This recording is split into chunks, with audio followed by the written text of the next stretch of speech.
வணக்கம் Subiksha TV channel நேர்களே, நான் உங்கள் அன்பான சயின்டிபிக் வேதிக் அஸ்ட்ராலஜர் அஸ்ட்ரோ ரஞ்சி பேசுகிறேன். நல்லது நினைப்போம், நல்லதே நடக்கும். இந்த வீடியோவில் நம்ம என்ன பார்க்க போறோம்னா, தனுசு ராசிக்காரர்களுக்கு வருகிற ஜூலை 2026 மாதம் எந்த பலாபலன்கள் எப்படிப்பட்ட ஒரு மாதமாக இருக்க போகுதுங்கிறது சயின்டிபிக் வேதிக் அஸ்ட்ராலஜி முறையில், ஒளித்தத்துவ முறையில் எந்தவித மூட நம்பிக்கையிலையும் போகாமல், பரிகாரங்கள் அது மாதிரி விஷயத்தில் போய் மிகைப்படுத்தாமல், ஒரு கிரகமும் ஒரு மாதிரி சஞ்சரிக்கும் பொழுது அந்த ராசிக்கு அப்படி இருக்கும் பொழுது எது மாதிரி ஒரு தாக்கத்தை, கர்ம வினையை, சாதகமற்ற வாழ்க்கை சம்பவங்களை கொடுக்க போகுதுங்கிறத துல்லியமாக நாம பார்க்க போறோம்.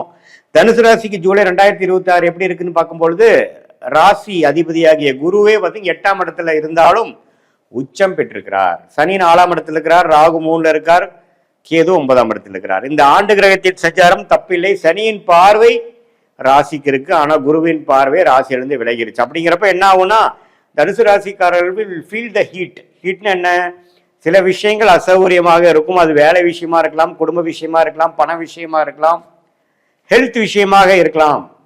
பட் நீங்க ஏதோ ஒரு நோக்கி போறீங்க, ஒரு விஷயத்தை நீங்க பாக்குறீங்க, எதையோ வந்து அச்சீவ் பண்றதுக்கு நம்ம மெனக்கெடுறோம் அப்படிங்கிறது. அந்த சனியின் 10ஆம் பார்வை வருது. அது 4ஆம் இடத்துல இருக்கும் பொழுது வீடு, வண்டி, வாகனம், வேலை, தொழில் விஷயமாக நமக்கு கொஞ்சம் வேலை பளு இருக்கு, அதிகமா இருக்கு, அந்த ஸ்ட்ரெஸ் போயிட்டு இருக்குங்கிறது தெரியுது. அதே மாதிரி குரு வந்து 8ல இருக்கிறதுனால 2ஆம் இடம், 4ஆம் இடம், அதே சமயத்தில் 12ஆம் இடத்தை பார்க்கறதுனால இடம் மாற வேண்டியது, ஒரு அலைச்சல், ஒரு டிராவலிங், ஒரு இடம் விட்டு இன்னொரு இடம் போறது, பல விஷயங்கள் ட்ரை பண்றது, செகண்டரி சோர்ஸ் ஆஃப் இன்கம் பார்க்கறது, அது மாதிரி விஷயங்கள்லாம் கொடுக்கக்கூடிய அமைப்பு இருக்கு. ராகு 3லும் கேது 9ல் இருக்கிறதும் தப்பு இல்லை. ஃபாதர் ரிலேட்டடான விஷயத்தில் சில சிக்கல்கள் வந்து அந்த ப்ராப்பர்ட்டி ரிலேட்டடாக கொஞ்சம் வரும். அதுக்கு வேணுங்கிற விஷயங்கள் நம்ம கொஞ்சம் எஃபோர்ட் போட வேண்டியது வரலாம். மாத கிரகம் எப்படி இருக்குன்னு பார்த்தீங்கன்னா, சூரியன் வந்து 8ல மறைஞ்சு குருவோட சேர்ந்து இருக்கிறது நல்லதுதான். ராஜயோகாதிபதி வந்து சூரியன் 9ஆம் இடத்துல இருக்கக்கூடிய 9ஆம் வீட்டு அதிபதி 8ல போய் குருவின் பார்வை பெறுகிறார். எப்போ மாதத்தின் செகண்ட் ஹாஃப்ல இருந்து. அது வந்து ஓரளவுக்கு மறைமுக இன்கம், திடீர் ஜாக்பாட், அப்பா தாத்தா மூலமா வரவேண்டிய சொத்துல ஒரு ஆதாயம், வரவேண்டிய பணம் வந்து சேர்றது, ஷேர் மார்க்கெட்ல ப்ராஃபிட் வர்றது, சுபவிரயம் செய்து ஒரு லம்பா ஒரு ப்ராஃபிட் அடிக்கிறது, அது மாதிரி விஷயங்கள்லாம் வந்து வாய்ப்புகள் அதிகமாக இருக்கிறது உங்களுடைய தசாபுக்திகள் சப்போர்ட் பண்ணும் பொழுது. அதே மாதிரி செவ்வாய், ராஜயோகாதிபதி செவ்வாய் 6ஆம் இடத்துல இருந்து 12ஆம் வீட்டு தன் வீட்டை பார்க்குது. வந்தீங்கன்னா கடன் நோய், வம்பு வழக்குகளை கொடுக்கக்கூடிய அமைப்பு.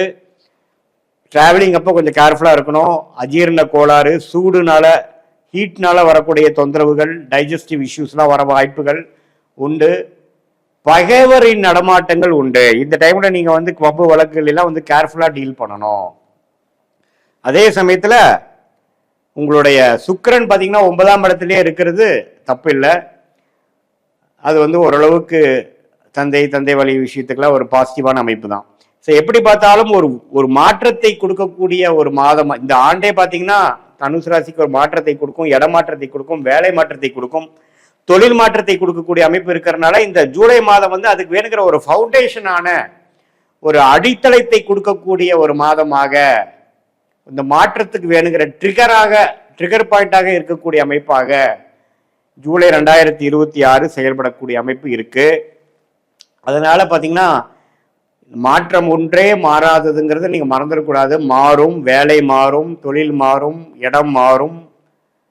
அது வந்து நல்ல ஒரு மாற்றமாக இருக்குங்கிறது நம்ம நினைச்சுக்கணும். நம்ம வந்து இருக்கிற அமைப்புகள்லாம் ஓரளவுக்கு பரவாயில்ல. 4ஆம் இடத்துல வந்து அந்த குருவின் பார்வை சனி மேல விழுகிறதுனால இதுவரை கொஞ்சம் மன உளைச்சலை கொடுத்துட்டு இருந்தது. இப்போ கொஞ்சம் பாசிட்டிவா சில வேலைகள் செய்வீங்க.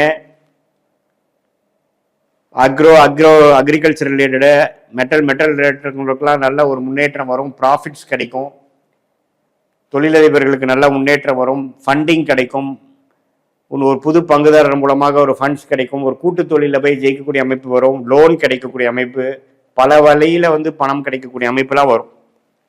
இது எல்லாத்தையும் ஓரளவுக்கு யூஸ் பண்ணிட்டு வேலையில் நல்லா ஜெயிக்கக்கூடிய அமைப்பு, தொழிலில் நல்லா ஜெயிக்கக்கூடிய அமைப்பை நீங்கள் உறுதி செய்து கொள்ள வேண்டும். இந்த மாதத்தின் ஃபவுண்டேஷன் கொடுக்கக்கூடிய அமைப்பு இருக்கிறதுனால இந்த மாதத்தோட பெனிஃபிட்ஸை நீங்கள் அறுவடை செஞ்சு கொள்ள வேண்டும், நல்லா உபயோகப்படுத்தி கொள்ள வேண்டும்.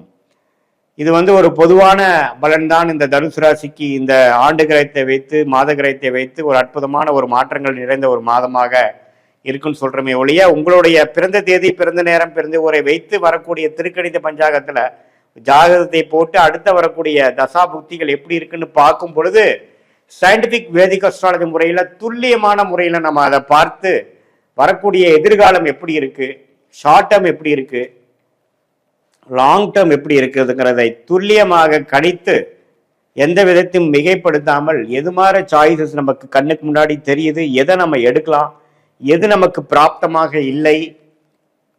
நம்மளுடைய 18 வருஷம் அனுபவத்துல கிட்டத்தட்ட ஒரு 40,000 ஜாதகம் பார்த்ததுல ஒரு லக்னத்துக்கும் என்னென்ன கிரகம் நல்ல ஒரு வலிமையாக வேலை செய்யும், எந்த கிரகம் அவ்வளவு சிறப்பா இருக்காது, உங்களுக்கு எந்த மாதிரி தசாபுக்தியில் போய் கொண்டிருக்கிறதுங்கிறதெல்லாம் துல்லியமாக கணித்து உங்களுடைய கிரகத்தின் திக்பலம் என்ன, ஸ்தான பலம் என்ன, திருக்பலம் என்ன, ஒரு கிரகமும் ஒரு பெட்டியில ஒரு ராசியில எவ்வளோ டிகிரி இடைவேளியில இருக்காரு, என்ன நட்சத்திரத்தில் இருக்கிறாரு, உங்க லக்னத்துக்கு நீங்க என்ன மாதிரி நட்சத்திரத்துல பிறந்தீங்க, நீங்க மூல நட்சத்திரமா அல்லது பூராட நட்சத்திரமா அல்லது உத்திராட நட்சத்திரமா, போயிட்டு இருக்கிற தசாபுக்திகள் உங்க லக்னத்துக்கு யோக தசைகளா, இதெல்லாம் பார்த்து தசா புக்தி அந்தரம் சூக்ஷமம், தசையை டிவைட் பண்ணா புக்தி, புக்தியை டிவைட் பண்ணா அந்தரம், அந்தரத்தை டிவைட் பண்ணா சூக்ஷமம். ஸோ தசாங்கிறது 10 வருடம் 5 வருடம்,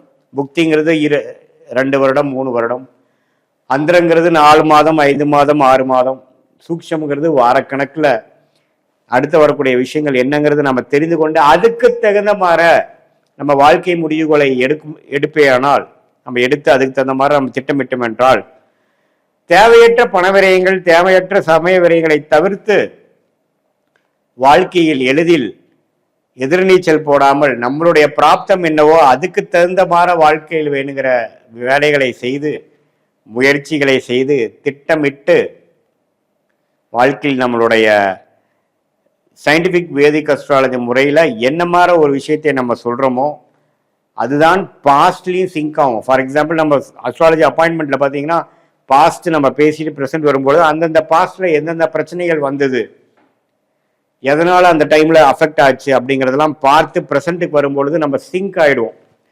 சிங்க் ஆகிட்டு இப்போ வரக்கூடிய ஃபியூச்சர் ஷார்ட் டைம் எப்படி இருக்கு, அடுத்த வரக்கூடிய லாங் டேர்ம் எப்படி இருக்குங்கிறதெல்லாம் ஒருங்கிணைத்து பார்க்கும் பொழுது நமக்கு யோகமான துறை என்ன, யோகமான தொழில் என்ன, யோகமான படிப்பு என்ன, எது மாதிரி நேரத்தில் எப்படி நடக்க போகுது, வேலையா வியாபாரமா அப்படிங்கிற எல்லா கேள்விகளும் ஒரு வயதினருக்கும் என்னென்ன மாதிரி கேள்விகள் வருமோ அந்த கேள்விகளுக்கு வேணுங்கிற சரியான விடை நம்ம ஜாதகத்தில் எப்படி காட்டுதுங்கிறதை பார்த்து அதுக்கு தகுந்த மாதிரி நம்ம வேலைகளை செய்து திட்டமிட்டு நம்ம செயல்பாடுகளை அமைத்து கொண்டே ஆனால் வாழ்க்கையில் எளிதில் வெற்றி பெற முடியும் என்று சொல்ல விரும்புகிறேன். மீண்டும் மற்றொரு காணொலியில் சந்திப்போம். நன்றி, வணக்கம்.